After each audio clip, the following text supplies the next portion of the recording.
Bendiciones, familia y amigos, que el Señor me los bendiga en este hermoso día que nos ha brindado nuevamente. Nuevas son sus misericordias de Dios cada mañana. Es una afirmación que se encuentra en Lamentaciones 3:23. Este versículo habla de la fidelidad de Dios y como su misericordia se renueva cada día. Así que me encuentro conectado con ustedes nuevamente y les digo que Dios nos anima a que seamos valientes y siempre Él nos sigue fortaleciéndonos en su palabra. El día de hoy me encuentro solo nuevamente con ustedes, pues mi hermano pastor Héctor y hermano Eric no pudieron estar ya que aún se encuentran fuera del país, pero primeramente Dios estarán con nosotros en nuestro próximo episodio.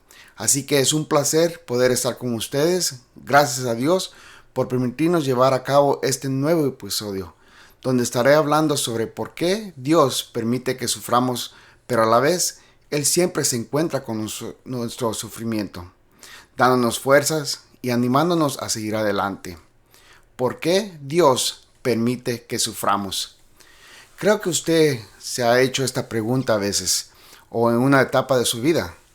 Pues yo me la hice hace tiempo atrás, y recuerdo bien, me la hice antes de llegar a tener una relación con Dios, y aún me la volví a hacer después de empezar esa relación con Él.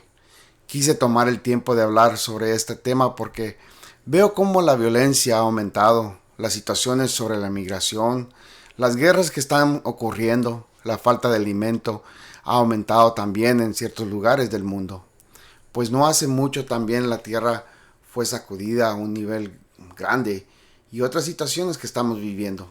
Y entonces puede ser que se le viene a su mente la pregunta nuevamente, ¿por qué Dios permite que suframos? Leí un reporte de un anciano llamado Rigoberto, un anciano en su iglesia local. Había asistido ahí durante más de 20 años y había dedicado su vida a la comunidad. Se sentó junto con unos viudos que lloraban la pérdida de sus esposas.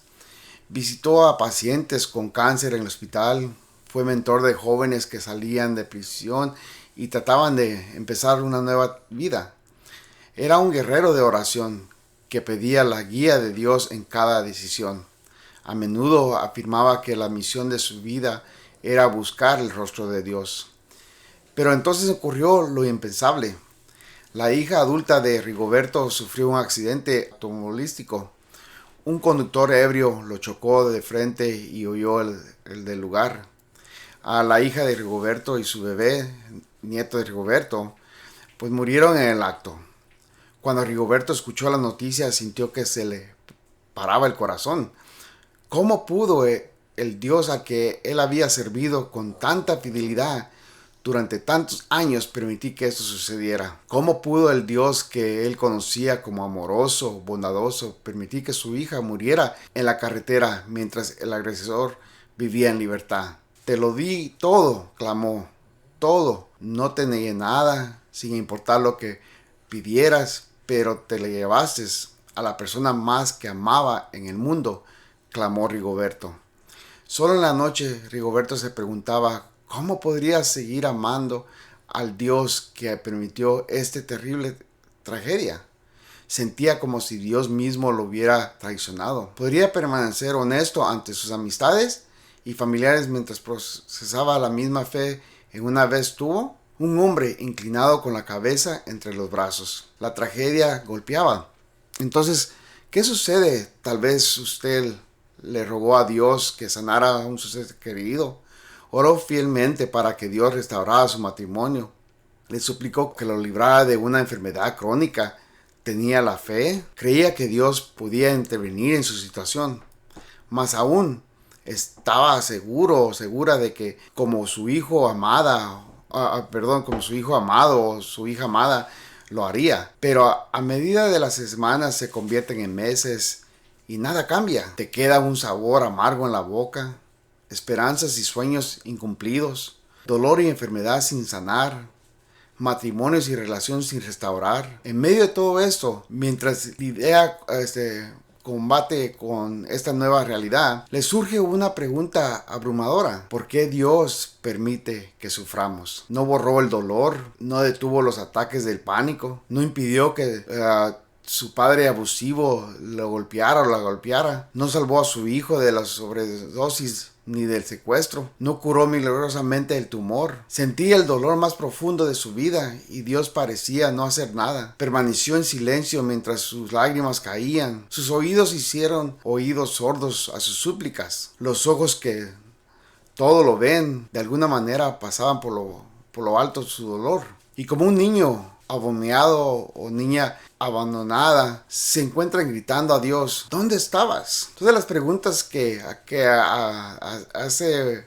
echan al herido. Mucha gente se pregunta ¿dónde está Dios? Ante una pérdida indescriptible y una maldad terrible. El dolor nos obliga a afrontar las preguntas desagradables que preferimos no hacer. Preguntas que nos atormentan hasta altas horas de la madrugada. Nos preguntamos cosas como, ¿de verdad te importa lo que me pasa? ¿Por qué no detuviste eso? Si eres bueno, ¿por qué te duele tanto la vida? ¿Te importa mi dolor? ¿Por qué no me quitas esto de una vez? ¿Por qué permites que yo sufra? ¿Por qué Dios está en silencio? Y antes de estas preguntas que amenazan todo desgarre del alma, parece que Dios guarda silencio. Para colmo de males, abandono ante el dolor más profundo. ¿Por qué? ¿Por qué Dios guarda silencio? Muchos se han de preguntar. Pues mire, David, el guerrero de la oración y hombre conforme al corazón de Dios, lidió con preguntas similares durante su vida. Escondido en una cueva, David escribió estas palabras. ¿Hasta cuándo, Señor, me olvidarás para siempre? ¿Hasta cuándo ocultarás tu rostro de mí? ¿Hasta cuándo tendré que luchar con mis pensamientos y días tras día tener tristeza de mi corazón? Se encuentra en Salmos 13, del 1 al 2. La verdad es que es normal preguntarse dónde está Dios durante una tragedia. No significa que su fe sea débil ni que Dios la haya dejado solo o sola. Imaginemos a un niño que se cae en el patio de recreo delante de su padre. Lo primero que hace es levantar la vista para ver si su padre se ha dado cuenta. Necesita saber que su padre ve su dolor y que eso lo impulsa a actuar. Pero en esos momentos el padre corre a consolar a su amado hijo o hija. Lo alza en sus brazos y lo abraza. El padre amoroso no explica el dolor del niño, sabiendo que su hijo aún es demasiado pequeño para comprender. No ofrece una receta para el dolor del niño, sabiendo que las palabras sabias no detendrán la sangre del golpe. En cambio, ofrece algo mucho más tierno y reconfortable, algo que solo un padre podría dar. Nos regala su presencia y al hacerlo murmura una y otra vez las mismas palabras. Papá está aquí, papá está aquí. ¿Por qué Dios permite que suframos? Se vuelven a hacer ustedes esa pregunta. Una mujer con aspecto molesto y la cara cubierta con la mano se pregunta ¿por qué Dios permite que suframos? Una cosa es creer que Dios te ama profunda y apasionadamente. Es una creencia que puede fortalecer en medio del desánimo y los pequeños contratiempos. Sin embargo, otras cosas es creer que Dios es todopoderoso. Es una verdad con la que muchos cristianos o personas luchan. Claro, al principio es reconfortable. Dios tiene el control. Queremos ponerlo en calcomanías para autos y bordarlo en cojines decorativos. Pero ¿qué pasa cuando hay otro tiroteo masivo en una escuela? Solo que en esta otra preparatoria es la de tu hijo o de tu hija. ¿Qué pasa cuando hay una explosión en una fábrica? Solo que no es en el extranjero, es donde trabaja tu pareja. ¿Y qué pasa cuando hay un accidente de coche terrible? Un accidente automovilístico, solo que no es la familia de otro la que no vuelve a casa, sino que es tu familia, tu ser querido. De repente esa hermosa creencia en el poder de Dios duele porque Él no intervino, no detuvo eso, se mantuvo al margen y dejó que sucediera. ¿Quién creó el universo no impidió que ese auto se estrellara contra el tuyo? El quien creó el universo. ¿Quién llama a las estrellas por su nombre permite que su hijo naciera mudo o sordo? ¿Quién infunde vida en cada ser humano no impidió que su hijo se quitara la vida? ¿Por qué Dios permite que suframos nuevamente? Te puedes hacer esa pregunta. ¿La respuesta cambiará el dolor? Me pregunto yo. Nuevamente, ¿será que si la respuesta que usted anda buscando cambiaría el dolor? Tan soberano y bondadoso como es, Dios sin duda podría responder a todas nuestras preguntas. Podría abrir los cielos en este momento, bajar y explicarlo todo si así lo decidiera. Y de hecho, algunos han pasado por traumas y pueden testificar que Dios le reveló su propósito durante sus pruebas. Pero incluso Dios te daría una explicación completa. La verdad es que las respuestas no cambiarían el dolor. Verás, comprender algo integralmente no altera tus emociones, no sana tu corazón, no recompone los pedazos rotos de tu vida. Jesús en el huerto de Getsemaní, hermanos, familias, comprendió plenamente por qué estaba a punto de enfrentar una muerte terrible. Comprendió que este era el plan perfecto de redención de Dios y sabía que su muerte salvaría millones de vidas, que ahí usted y yo estamos incluidos. Y sin embargo, la parte humana de Jesús luchó con esta angustia. Escuche cómo sus gritos se hacen eco en los nuestros en Marcos. Dice, Marcos 14:36, decía, Abba, Padre, todo es posible para ti. No me hagas beber de este trago amargo, pero no sea lo que yo quiero, sino lo que tú quieres. Aquí Jesús estaba clamándole a su Padre. En Lucas, el escritor señala que Jesús no solo estaba sufriendo mental y emocionalmente en el jardín. Su dolor es tan intenso que lo afecta físicamente. Miren lo que dice Lucas 22:44.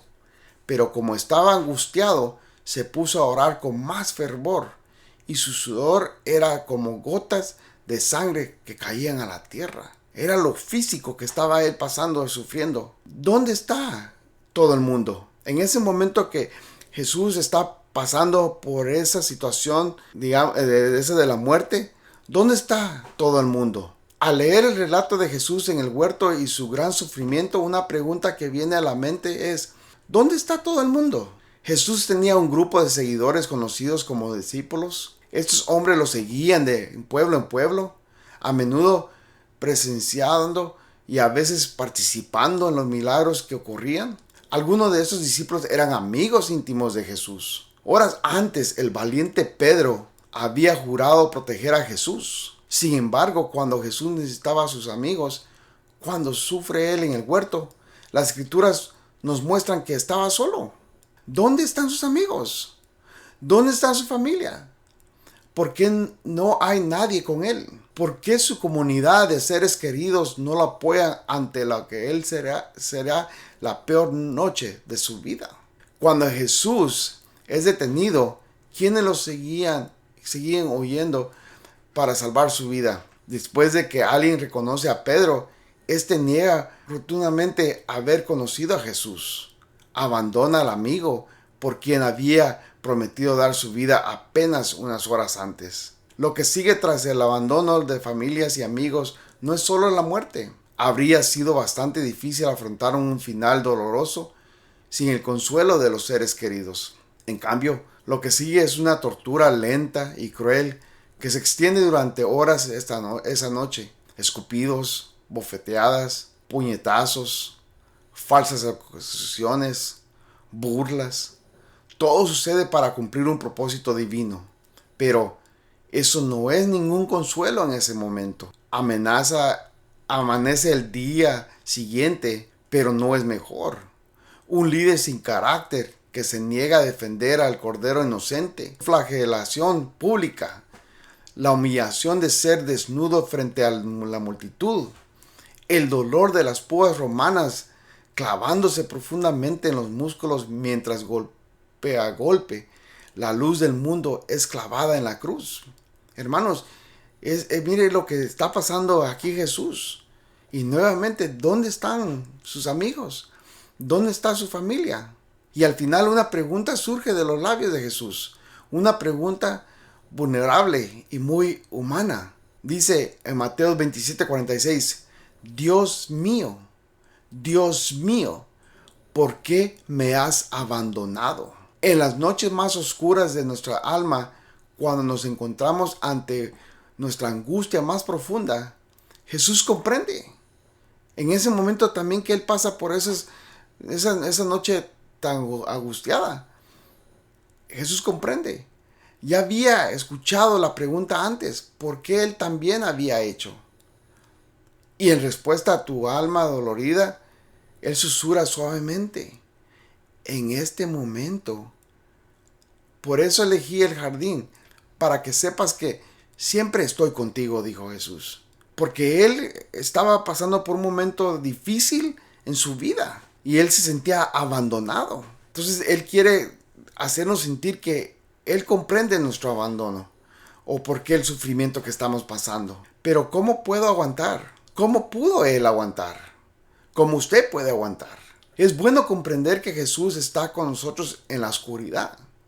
Pero cuando sientes que te han quitado el piso debajo de los pies, ¿cómo puedes volver a enderezar tu mundo? ¿Cómo vuelve a latir el corazón de padres afligidos tras enfrentar y enterrar a su bebé? ¿Cómo se puede respirar de nuevo tras un diagnóstico de cáncer? ¿Cómo se sigue adelante cuando el dolor persiste? Una oleada abrumadora tras otra. No hay respuestas fáciles, mis hermanos oyentes. No hay una lista de verificación que alguien pueda darte para que tu vida vuelva a la normalidad. Todo se sentirá horrible durante semanas o incluso meses. No pasa nada. Es parte del duelo y de dejar atrás la antigua vida. Lo que puede hacer es mantener la comunicación abierta con Dios. Lo peor es cerrar en banda durante una crisis y dejar de hablar con Él. Pero eso no significa que tenga uno que poner una cara firme y entrar en un salón de trono como si todo estuviera bien. Las escrituras están llenas de hombres y mujeres, hermanos, oyentes, familias, que fueron brutalmente honestos con Dios sobre sus sentimientos. Consideremos a Elías, quien huyó de una reina malvada y le rogó a Dios que acabara con su propia vida, en Primera Reyes 19, del 1 al 5. Jeremías clamó y dijo, maldito sea el día en que nací, que el día en que mi madre me dio a luz no sea jamás bendito. Estas son las oraciones de santos que se pavonean ante Dios. Perdón, estas no son las oraciones de santos que se pavonean ante Dios, con la tranquilidad segura de que todo esto bajo control. Son personas destrozadas, llorando, implorando alivio para su dolor. Oraciones que, siendo honestos, a veces se reflejan nuestros propios pensamientos y sentimientos. Mantenerse conectado con Dios y compartir sus sentimientos con Él durante una crisis es importante. Pero no se detenga ahí.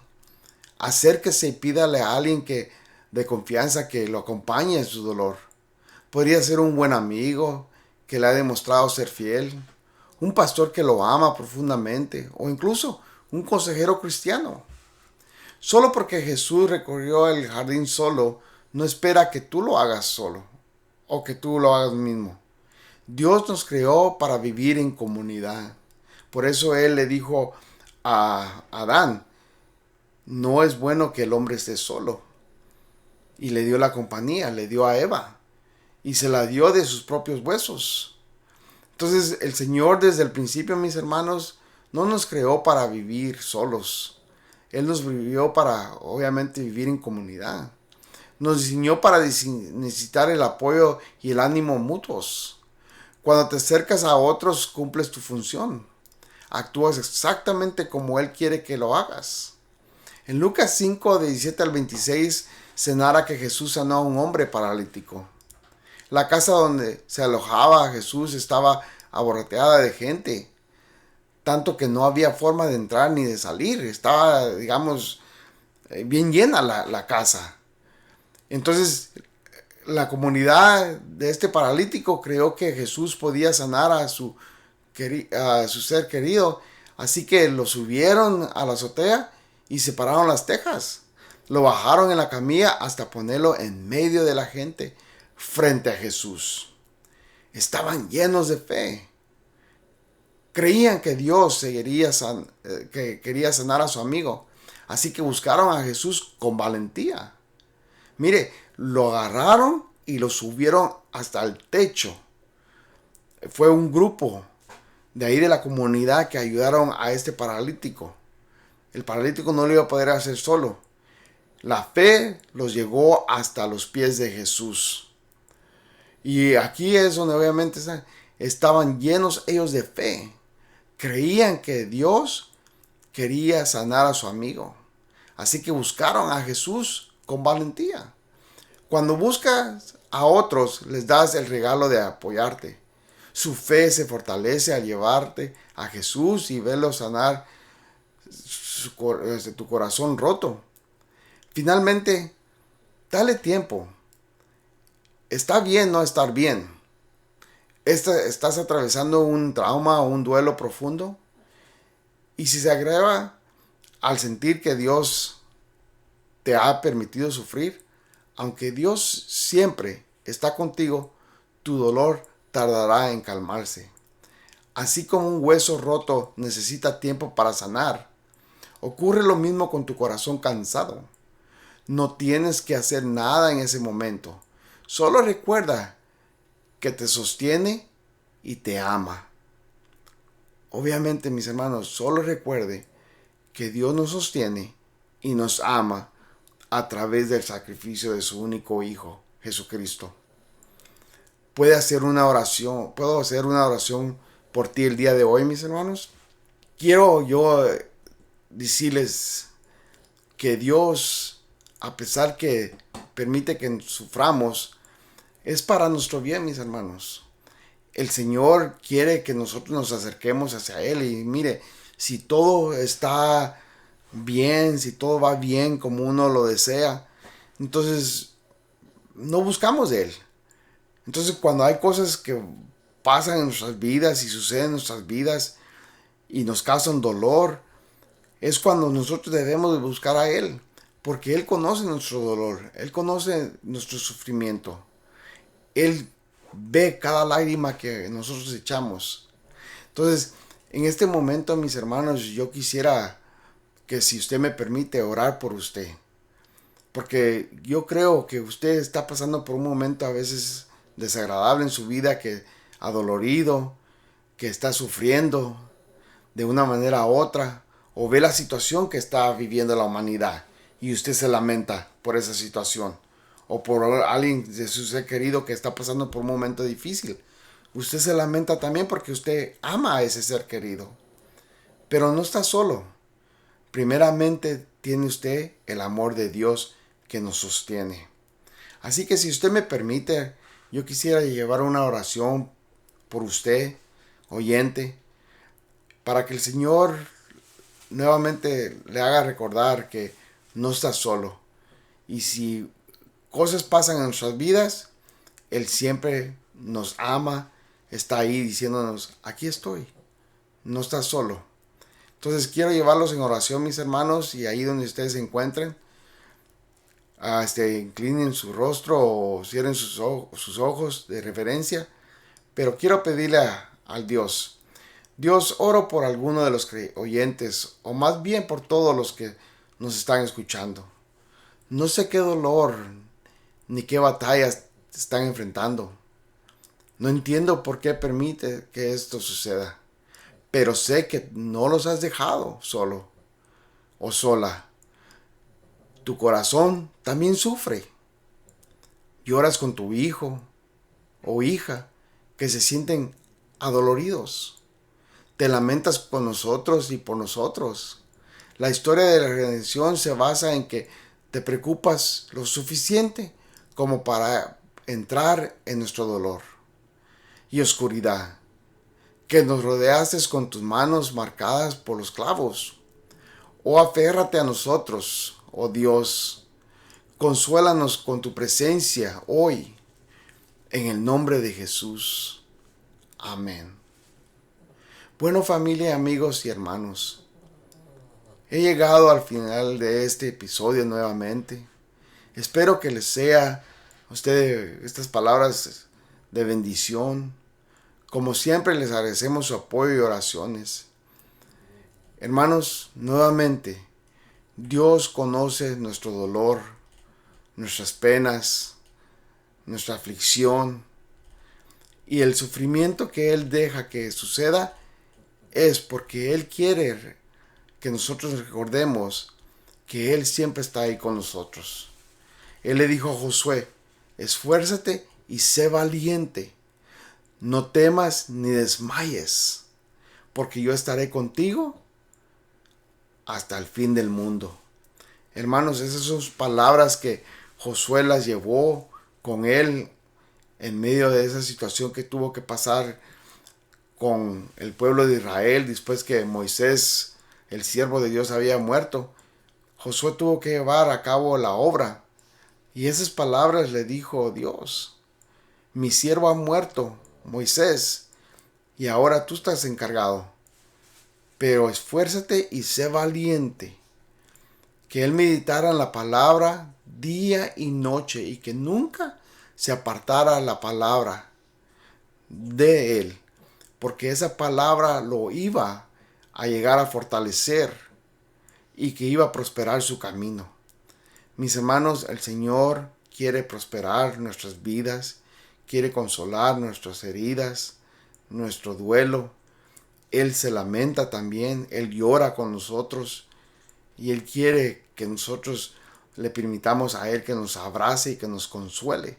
Y por eso le repito nuevamente en Lamentaciones 3:23, nuevas son las misericordias de Dios cada mañana. Debemos de afirmar, mis hermanos, que esto habla de la fidelidad de Dios y cómo su misericordia se renueva cada día. Lo que usted está pasando el día de hoy, mis hermanos, no deje que eso lo turbe, que ese le robe la bendición de saber que hay un futuro mucho más mejor esperando para ustedes. Si en medio de esa pérdida de un ser querido, agradézcale al Señor por esos años que le permitió a usted estar junto con él o con ella. Si en un momento una enfermedad llega, pídale al Señor que lo fortalezca, que le dé esa sanidad, y va a ver que el Señor se va a manifestar en su dolor, en su enfermedad. Y el poder de Dios es tan grande, mis hermanos, que no podemos comparar nuestro problema con el Dios grande que nosotros tenemos. Nuestro Dios es mucho más grande que nuestro problema. Dios es fiel en todo tiempo. La pregunta del millón el día de hoy es: ¿usted es fiel con Él? ¿Usted está en el propósito de Él? Si no, mis hermanos, es tiempo que usted se haga esa pregunta. Ya no nos lamentemos de las situaciones. Agradecémosle al Señor que hay un propósito detrás de todo esto. Yo recuerdo y nuevamente les digo, mis hermanos, que el día que mi madre estaba en el hospital, estaba ella siendo operada. Ella misma me dijo: si yo me muero el día de hoy, recuerda que yo estuve orando por ti y tu familia. Mis hermanos, esas palabras me llegaron a mí a impactar mucho, sabiendo que aún en la muerte, en un momento que estaba ella pasando, ella seguía amando a la familia. Y eso, mis hermanos, es como el Señor. Aún a pesar de Jesucristo pasando por ese dolor, Él sigue amándonos y aún nos sigue amando. Entonces, en momentos de la aflicción, en momentos que estamos pasando críticos en nuestras vidas, en los sufrimientos, Él nos sigue amando y Él siempre va a estar ahí con nosotros, dándonos las fuerzas y animándonos a seguir adelante. Así que nuevamente, mis hermanos, gracias por poder escucharnos cada miércoles. Les agradecemos, como siempre, su apoyo, sus oraciones. No dejen de compartir nuestro canal y esperamos que esto les sea de gran bendición y le continúe siendo de gran bendición. Así que, mis hermanos, los dejo con una gran bendición el día de hoy y hasta pronto, y estaremos con ustedes la próxima semana. Bendiciones.